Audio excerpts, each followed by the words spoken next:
It was the night before Thanksgiving. I had been on a Greyhound bus for nearly 3 hours. Holding a container of homemade apple butter and a bag of pecans, I had shelled myself. My ankles were swollen from the ride.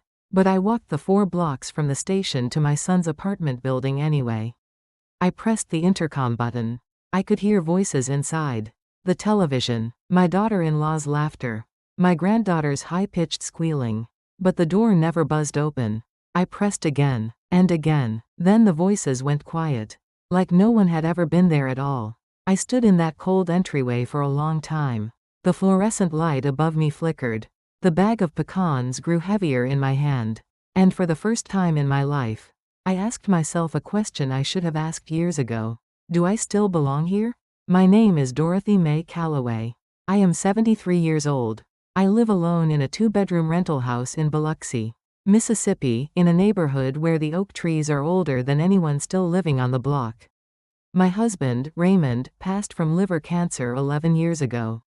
My son, Marcus Calloway, runs an architectural consulting firm up in Charlotte, North Carolina. From the outside, he looks like everything a mother could want. Nice car, sharp suits, a firm with his name on the door. But I have never once been invited to see that office. That night, I walked back to the bus station. I left the apple butter with the security guard at the lobby desk. I ate the pecans on the bench waiting for the last bus home. Bitter? Yes. But underneath that bitterness was something harder. Something that had been sitting in my chest for 5 decades, finally taking shape. When Marcus was young, Raymond worked the docks. I cleaned offices at night and took in alterations on weekends.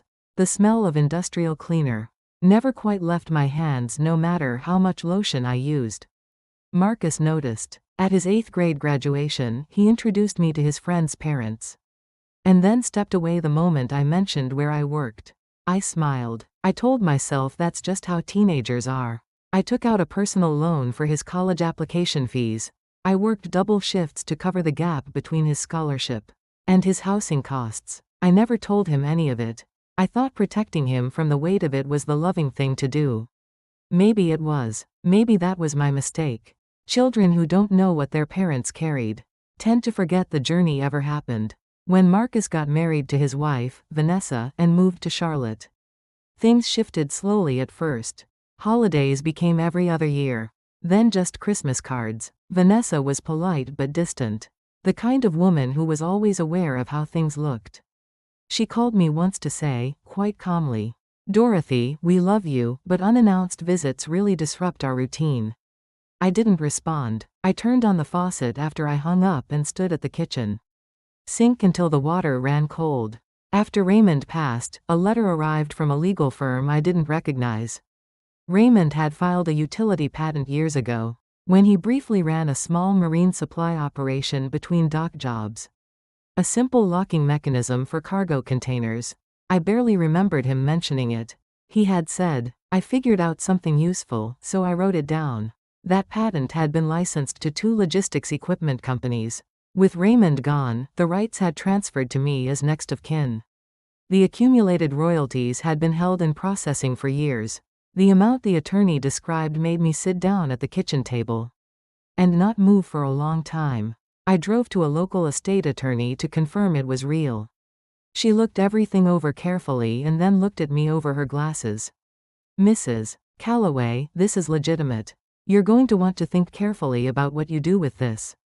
I went home and sat in front of Raymond's photograph. "You always were quiet about the important things." I did not tell Marcus. Not right away. I needed to understand what this money meant before anyone else got involved. About a month after Thanksgiving, Marcus called. "Mama, I heard you came up here. Why didn't you let us know ahead of time?" I had let him know 3 days before. He had said it wasn't a great weekend. "You know we have a schedule, Mama. It's just easier if you plan ahead." I paused and then said, "Are things going well with the firm, Marcus?" A brief silence. "It's been a tough market. Commercial construction is slow," I said. "Make sure you're standing on your own foundation, baby. Not somebody else's." He laughed like he didn't quite understand. I let him. What I learned later was that Marcus had built his early client base largely through referrals from a senior partner named Gerald Whitfield, who had mentored Marcus in his first years in Charlotte. Gerald had taken an interest in Marcus partly because of Raymond. Years ago, Raymond had vouched for Gerald during a contract dispute. That could have ended his career. Raymond never mentioned it. Gerald never forgot it. When Marcus began distancing himself from Gerald publicly, downplaying the connection in front of clients, Gerald heard about it. He didn't make a scene. He simply withdrew his firm from a joint proposal where Marcus had been recommended as lead consultant. Standard business procedure. The referrals stopped. Without that pipeline, Marcus's firm lost 3 major prospects in 1 quarter.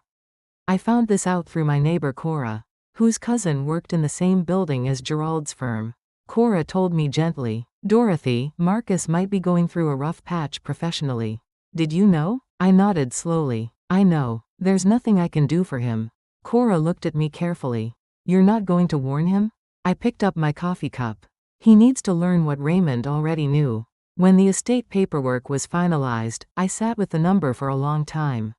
Then I made 3 decisions. The first was a donation to a local senior nutrition program in Biloxi.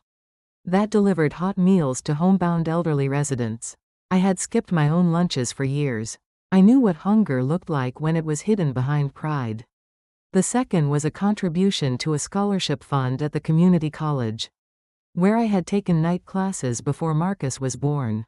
I had borrowed money to give Marcus every advantage. Now I could give a stranger's child the same chance without anyone having to pay it back. The third portion I kept for myself. For the first time in my life, I set aside money that was only mine. A train trip along the Gulf Coast. A room with a porch facing the water. A good meal eaten slowly and alone without apology. I wrote Marcus a letter. Not an email. A letter, on paper, with a stamp. "Marcus, I am doing well. Your father left something behind, and I have decided how to use it. There is no portion set aside for you. You may feel that is unfair. But this money came from your father, and I am honoring who he was. Your father spent his life making sure other people didn't fall. I think he would recognize what I've done with it.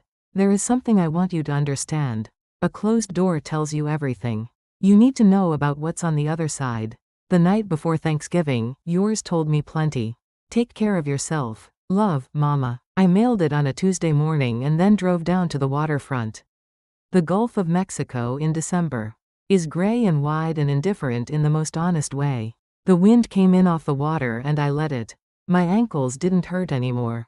I open my kitchen window every morning now and let the salt air in.